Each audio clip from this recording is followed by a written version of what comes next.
जय माता की मित्रों। आज राहु गोचर की बात करते हैं। पहले हम लोग मेष राशि की बात करते हैं। आप सबको पता है कि राहु का गोचर पिछले साल ही चेंज हो गया था। 23 सितंबर 2020 को राहु वृष राशि में संचार करने लग गया था। तो पिछले साल का तो गया, जो होना था हो गया। और मैं भी शायद सितंबर 2020 में चैनल में नहीं था, क्योंकि पहले की वीडियो में और मैंने सब में बताया हुआ है कि मैं कोई प्रोफेशनल एस्ट्रो था भी नहीं। ये अलग बात है कि मेरा सबसे प्रिय सब्जेक्ट यही था। 20-25 साल से स्टडी करता हूँ, पढ़ता हूँ ये सबको, और अपनी सर्विस भी करता हूँ। लॉकडाउन की वजह से थोड़ा खाली समय मिला तो एस्ट्रोलॉजी के चैनल वगैरह देखने लगा, तो थोड़ी मन में प्रॉब्लम भी हुई। किसी को दोष नहीं देके मैंने यही सोचा कि जितनी भ्रांति है और जितनी तकलीफें बताई जाती है ग्रह वगैरह की, अगर मेरे से 5% भी किसी का दूर हो सके तो बहुत बेटर है। यही सोच के मैं चैनल में जुड़ा था। और राहु के बाकी गोचर के विषय में, वेद वगैरह के विषय में, राशियों की बातें या नक्षत्रों के विषय में, मेरा ज़्यादा जोर नक्षत्रों पे ही है। आज भी उसकी बात करेंगे हम लोग। तो राहु का गोचर, जनरली राहु के नाम से ही आदमी भयभीत होता है या भयभीत किया जाता है, अलग मैटर है, मैं वो सब में नहीं जाना चाहता। लेकिन क्या डरना चाहिए? राहु हो, शनि हो, केतु हो, ये सब का गोचर बस जब चेंज होता है, हाँ कोई शक नहीं है, गोचर जब आसमान में ग्रह अपनी दिशा बदलते हैं तो उसका इफेक्ट जीवों पे पड़ता है, हम सब पे पड़ता है। लेकिन कितना पड़ता है और किस तरह से पड़ता है, वो हम लोगों को समझना जरूरी है। तो आज केवल मेष राशि की बात करेंगे कि मेष राशि पे राहु का गोचर जो पूरा साल रहेगा कैसा फल देगा, किस तरह से देगा। तो पहले तो शॉर्ट में समझ लेते हैं कि मेष राशि का मैंने कुंडली बनाया है। वृष राशि पे राहु चल रहा है तो 2 नंबर पे राहु प्लेस कर दिया मैंने, और 8 नंबर पे केतु। अब आप देखिए, आपकी राशि मेष है तो आपके दूसरे स्थान में राहु चल रहा है। ये आपको दूसरे स्थान पे अगर राहु चलता है और 8वें स्थान पे केतु चलता है, तो पंचांग वगैरह में जो राहु केतु का गोचर का जो फल बताया जाता है, मैंने भी पढ़ा है, आप लोगों ने भी पढ़ा होगा। जो जो अपनी राशियां वगैरह देखते हैं वो लोग भी पढ़े होंगे, तो उनके हिसाब से या किसी ने बताया भी होगा आपको कि राहु का गोचर आपके लिए अभी अच्छा नहीं है। क्यों अच्छा नहीं है, किस लिए अच्छा नहीं है, आपने क्या सुना मैं नहीं जानता, लेकिन थोड़ा सा एक अलग डिस्कशन इसके विषय में करते हैं हम लोग।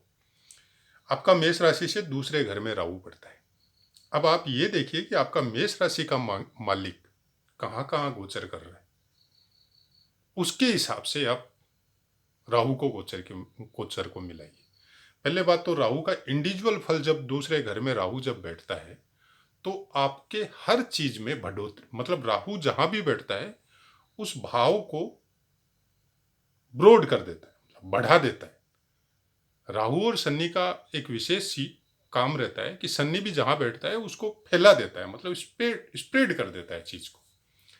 तो वो हमेशा ही अच्छा होगा या हमेशा ही खराब होगा, ऐसा कुछ नहीं होता है। बाकी ग्रहों का योग को आपको मिलाना पड़ेगा। राहु हो, शनि हो, केतु हो, जिसको भी, मतलब जिसकी वजह से हम लोगों को डर लगता है, दो दो ग्रहों की वजह से विशेषकर, तो इतनी डरने की बात मेरे को समझ में नहीं आ रही है। उसका कारण क्या है? पहले बात तो राहु और केतु को राशियों में स्थान ही नहीं मिला है। कोई शक नहीं है, इनका जीवों पे असर होता है और बहुत ज़्यादा होता है, प्रचुर मात्रा में होता है। और कलयुग में तो कुछ विशेष इफेक्ट होता है, क्योंकि हम लोग अपने कर्मों से हट गए। हम लोगों को क्या करना चाहिए और क्या कर रहे हैं वो थोड़ा अलग मैटर है, वो अध्यात्म का मैटर आ जाता है, तो उसमें मैं नहीं जाके खाली अभी ग्रहों की बातें करता हूं। दूसरे घर में बैठा हुआ राहु परिवार में कुछ प्रॉब्लम देगा, लेकिन धन के विषय में आपको मतलब बहुत ज्यादा अट्रैक्शन देगा। मतलब आप हमेशा ये सोचते रहेंगे कि मैं कैसे मेरे धन को बढ़ाऊं। मतलब धन बढ़ाने में आप विशेष उसमें ऊर्जा लगाएंगे, और उस ऊर्जा का फल ये होगा कि आप परिवार से थोड़ा अलग हो जाएंगे। अलग हो जाएंगे मतलब आपका दिमाग जब एनी टाइम अपने धन को बढ़ाने में जब लगा रहेगा, तो परिवार के साथ आपका टाइम स्पेंडिंग जो है वो कम हो जाएगा। उसके नतीजे की वजह से परिवार में थोड़ी मनमुटाव या थोड़ी तकलीफ आपको देखने को मिल सकती है। ये एक्चुअल फल जो राहु राहु के विषय में, अगर हम राहु के हिसाब से अगर सोचे कि क्रूर ग्रह है, अपना क्रूर फल तो कभी नहीं छोड़ेगा, लेकिन क्रूर फल ही देगा दूसरे घर में बैठ के, ये जरूरी नहीं है। तो क्रूर फल में क्या होगा, परिवार से थोड़ा सा प्रॉब्लम क्रिएट करवाएगा, लेकिन धन के विषय में आपको अच्छा करेगा। तो चलता है ना कि भाई आपका अभी कमाने का टाइम है और आपके अंदर ऊर्जा है, आपकी उम्र भी मिडिल श्रेणी में है, तो आप ज़्यादा मेहनत करो। कुछ समय के लिए परिवार को एक बार भूल जाओ, कोई मौका मिल रहा है तो उसका फायदा उठाओ, और अपने धन को भी तो आप परिवार के लिए ही स्पेंड करोगे। तो उसके लिए सबसे अच्छा है कि आप परिवार को अगर टाइम नहीं दे रहे हो तो एक दिन बैठा के सबको समझा दो, अच्छे से समझा दो, पूरा हिसाब से समझा दो कि मेरे को ऐसे ऐसे वर्क मिला है या मेरा काम ऐसे ऐसे चल रहा है, तो आप प्लीज़ कम से कम साल भर मेरा टाइम, जब अच्छा चल रहा है तो आप साल 2 साल मेरे को डिस्टर्ब इतना मत करो, मैं इतना टाइम नहीं देने सकूंगा। हाँ, आपकी फाउंडेशन बनाने के लिए ही मैं बिजी हो रखा हूँ। केवल इतना इतना ही आपको कन्विंस करना है। कन्विंस करेंगे तो परिवार भी समझ जाएगा। अब आप देखिए मंगल कहाँ कहाँ गोचर करेगा, तब राहु का विशेष इफेक्ट आएगा। सपोज मंगल लगन में बैठा है, जैसा कि अभी कुछ दिन पहले मंगल लगन में बैठा हुआ था, अभी वहां से निकल गया। तो अगर मंगल लगन में बैठा है तो आपका लगन मजबूत हुआ। लगन मजबूत हुआ मतलब आपका मस्तिष्क पूरी तरह अट्रैक्ट, मतलब जिसको बोलते हैं ना कि स्ट्रोंग और ऊर्जा से भरपूर। और राहु आपको बुद्धि दे रहा है, आपको दिमाग दे रहा है कि आपको पैसा कमाना है। मंगल आपको ऊर्जा दे रहा है। तो दूसरे पहले घर में बैठा हुआ मंगल बहुत ज्यादा मेहनत करवाएगा आपसे, और उस मेहनत को पैसे में कन्वर्ट आपको राहु करवाएगा इस साल। उसके बाद में चलिए, अभी जो करंट में मैं अभी ये वीडियो बना रहा हूँ तो ये अप्रैल का मोटा मोटी टाइम है। मार्च मिडिल आ गया तो अप्रैल तक आपको अपलोड होगा ये। तो इस समय मंगल जो है वृष राशि पे आ गया। तो वृष राशि पे मंगल आया हुआ राहु के साथ आ गया, तो ये क्या करेगा, ये आपके अंदर इतनी ज़्यादा एनर्जी भर देगा, मतलब आप वर्किंग में थकेंगे नहीं। बचाव कितना करना है, केवल इतना सा बचाव करना है कि ज़्यादा ऊर्जा की वजह से लड़ाई झगड़े में न पड़े। मतलब अपनी बात को समझाने के चक्कर में अगर सामने वाला नहीं समझ रहा है तो जबरदस्ती मत करें, रुक जाइए। अगर गुस्सा आ रहा है तो उसको कंट्रोल करना सीखिए। कि सामने वाला नहीं समझ रहा है, एक ठंडा गिलास का पानी पीजिए और उसके बाद में अपने आप पे क्वेश्चन कीजिए कि क्या कारण था कि सामने वाला नहीं समझा। उसके बाद में थोड़ा कूल होके समझाइए, वो समझ जाएगा। क्योंकि एक्स्ट्रा एनर्जी की वजह से राहु उसको हवा दे रहा है, धुआं है। उसको हवा देने की वजह से आप क्या है, शब्दों का जो खेल है, शब्दों की जो चीजें आपको शब्दों में समझानी चाहिए, वहां पे आप थोड़ा सा तेज में आते हैं। मोटा मोटी जब तक ये वृष राशि पे मंगल रहेगा, उसके बाद में मंगल चेंज होके थर्ड हाउस में आ जाएगा। थर्ड हाउस में आते ही मतलब मंगल आपको पराक्रम देगा, हर जगह सम्मानित करेगा, आपके शरीर में ऊर्जा भरेगा। और राहु तो वहां बैठा हुआ आपको जो प्रॉब्लम और जो चीज दे रहा है वो उस तरह से वो करेगा ही। वो आपको धन कैसे प्राप्त करे उसी की बुद्धि आपको हमेशा वो देते रहेगा। केवल परिवार से कनेक्टेड कुछ चीजों में प्रॉब्लम करेगा। वैसे ही मंगल जब चतुर्थ हाउस में आएगा तो भी अच्छा फल देगा, पंचम में आएगा तो भी अच्छा फल देगा, छठे में जाएगा और भी अच्छा फल देगा, सातवें में आएगा तब थोड़ा प्रॉब्लम करेगा। सातवें में आने से प्रॉब्लम ये करेगा कि वहां पे वाइफ के साथ कुछ ट्यूनिंग या पार्टनरशिप का कोई बिजनेस है तो वहाँ पे कुछ ट्यूनिंग में कोई प्रॉब्लम कर सकता है, लेकिन हेल्थ के बेसिस पे अगर देखें तो बहुत अच्छा रहेगा। 8वें में आएगा, उस समय कुछ थोड़ी बहुत चोट चपेट या कुछ कोई चीज़ें दे सकता है, लेकिन यहाँ पे एक प्लस पॉइंट है कि ये जो धन वाला कॉम्बिनेशन आपका राहु की वजह से बना है, ये प्रचुर मात्रा में और वो भी अचानक देके जा सकता है। 9th में आएगा, बहुत अच्छा रहेगा। 10th में बहुत अच्छा है, 11 में बहुत अच्छा है और 12वें घर में भी बहुत अच्छा है। अब आप पूछेंगे कि मंगल करक में नीच का था, क्यों अच्छा, कैसे अच्छा होगा? जरूर अच्छा होगा। आप नीच और ऊंच को भूल जाइए।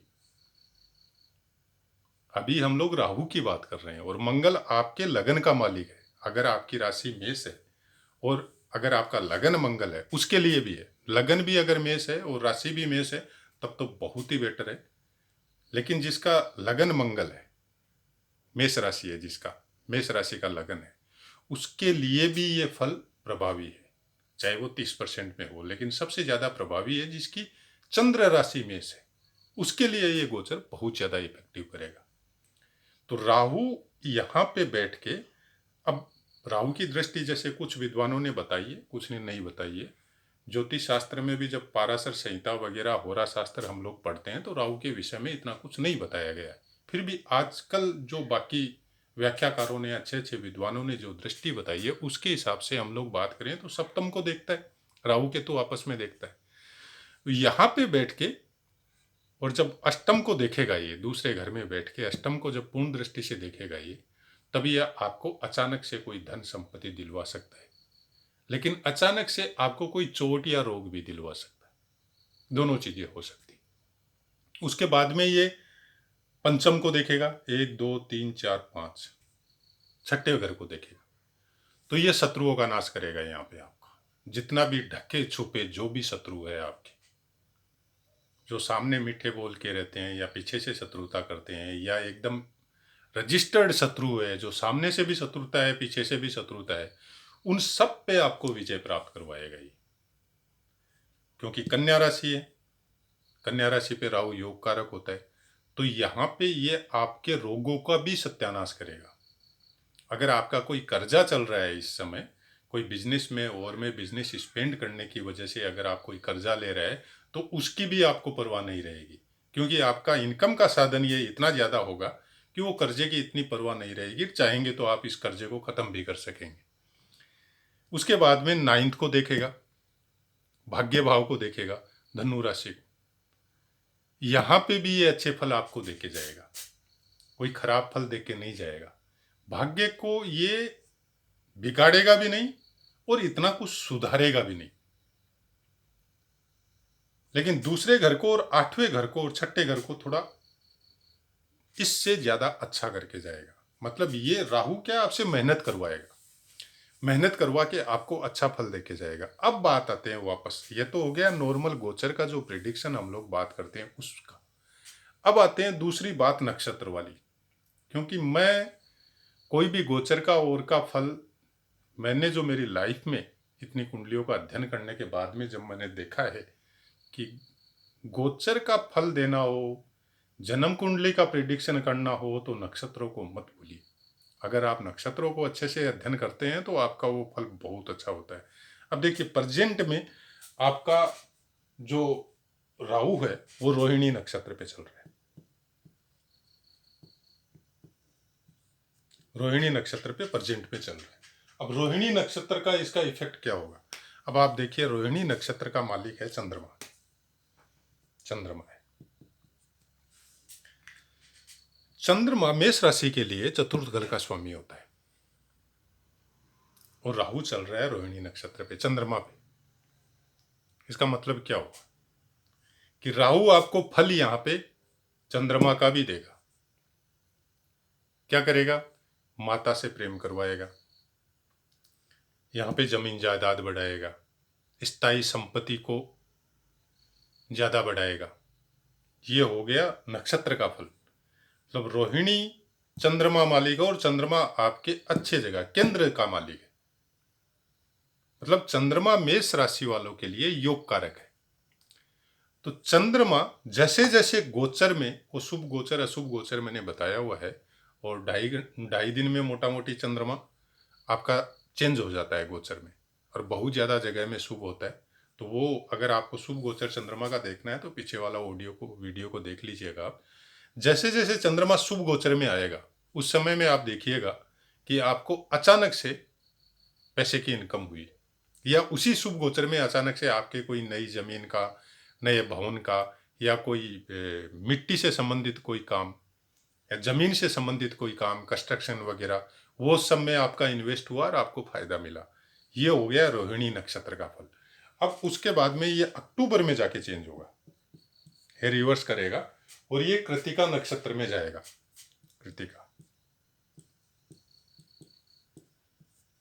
कृतिका हो गया सूर्य का। मेष राशि वालों के लिए सूर्य देख 5वें घर का मालिक है, मतलब शायद आप लोग भी जानते हो। और 5वें 9वें का मालिक जहां भी बैठा हो, किसी भी राशि पे बैठा हो, किसी भी घर में बैठा हो, वो हमेशा शुभ फल देता है। अशुभ फल का तो उसका कोई क्वेश्चन ही नहीं होता है उसके ऊपर। 5वें घर से हम लोग क्या देखते हैं? संतान, आपकी व्यवहारिक बुद्धि, मतलब जिस बुद्धि से आप अर्थ उपार्जन कर सकते हैं, या जो प्रैक्टिकल, या जो स्कूलों में आपको जो पढ़ाई मिली है वो एजुकेशन, उसी एजुकेशन के द्वारा आप अपनी लाइफ को आगे बढ़ाते हैं। फेमसिटी, सूर्य है तो सूर्य आपको फेमस करेगा। यहां से ये आपको एस्ट्रोलॉजिस्ट की भी बुद्धि देता है। अगर सूर्य आपका 5वें घर में बैठ जाए तो फिर तो कहना ही क्या है, अगर जन्मपत्री में बैठा हुआ है तो। अब सूर्य कहाँ बैठा हुआ है वो बात हम लोग नहीं कर रहे हैं, हम लोग ये कर रहे हैं कि कृतिका नक्षत्र पे राहु जाएगा अक्टूबर में, तब क्या फल देगा। तब ये क्या करेगा आपके साथ, आपकी बुद्धि को कुछ गुड विषयों में लेके जाएगा, कुछ ऐसे विषयों में लेके जाएगा, कुछ ऐसे सब्जेक्ट में आपका दिमाग को इंटेंगल करेगा ये, जिससे अर्थोपार्जन हो सके आपका, क्योंकि राहु दूसरे घर में बैठा हुआ है।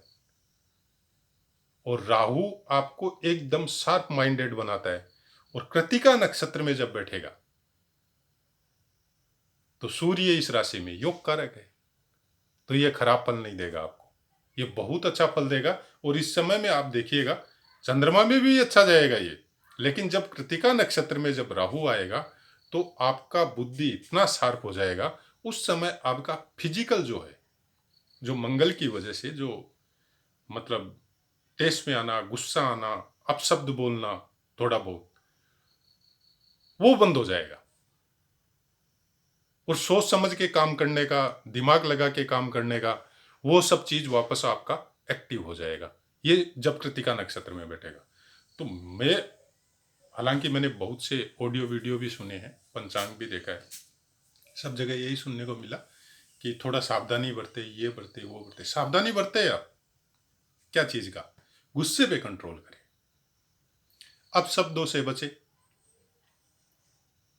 और जहां मतलब अपने आप को इतना मेच्योर करे कि जैसे ही दिमाग में गुस्से वाली, मंगल वाली तरंग उठे, उस समय सबसे पहले एक ठंडा पानी का गिलास पीजिए, या 5 मिनट तक चुप हो जाइए। गुस्से का टाइम ज़्यादा नहीं होता है, 1-2 मिनट मैक्सिमम, और उसी में उल्टा पुल्टा होता है काम। तो 5 मिनट तक चुप हो जाइए, या ठंडी हवा खाइए खिड़की के सामने बैठ के। बस इतना सा ही करना, और कुछ नहीं करना है। कोई जाप, कोई और, कोई दान, कोई दक्षिणा, मैं कुछ नहीं बोलता ये सब चीज़ के लिए। दान करना है, जाप करना है, ये आपके मन के ऊपर है। आप अगर धर्म को मानते हैं, अपने कर्मों को मानते हैं, मंदिरों को मानते हैं, तो वहाँ पे वो कीजिए, उसके लिए मैं मना नहीं करता। वो तो अच्छा चीज़ है। आप अगर मंदिर में डेली जाते हैं, श्रद्धा से भगवान के सामने माथा झुकाते हैं, चाहे आप कोई भी धर्म से कनेक्टेड हो, तो वो एक अच्छी चीज़ है, उसको मना नहीं है करने के लिए। लेकिन राहु के गोचर की वजह से अगर हम लोग मंदिर में जाके ये प्रार्थना करें कि मेरा राहु ठीक कर दो, तो वो चीज फिर गलत हो जाती है। हम लोगों को राहु का गोचर भगवान ने नहीं दिया, ये हम लोगों का प्रारब्ध है, और हम लोगों को इसको भोगना है। अगर अच्छा है तो भोगना है, बुरा है तो भोगना है। उपाय करने से फल केवल इतना मिलता है कि हम लोगों का विल पावर स्ट्रांग होता है और उस तकलीफ को हम लोग भोग के निकल जाते हैं। लेकिन फिलहाल मेष राशि के लिए राहु अच्छा बोले तो मतलब ज्यादा अच्छा, और खराब मैं बोलूं तो मैंने आपको बता ही दिया, खाली शब्दों पे कंट्रोल कीजिए और कुछ दिमाग में मतलब जहां तक हो सके ड्रिंकिंग वगैरह ये सब चीज से थोड़ा दूर रहे। क्योंकि चंद्रमा के नक्षत्र में चल रहा है और दूसरे घर में राहु चल रहा है, तो ड्रिंक वगैरह से थोड़ा दूर रहे, बस इतना सा ही बोलना है। बाकी ये अच्छा ही अच्छा फल देगा। तो जय माता की मित्रों, आशा करता हूँ आपको समझ में आया होगा।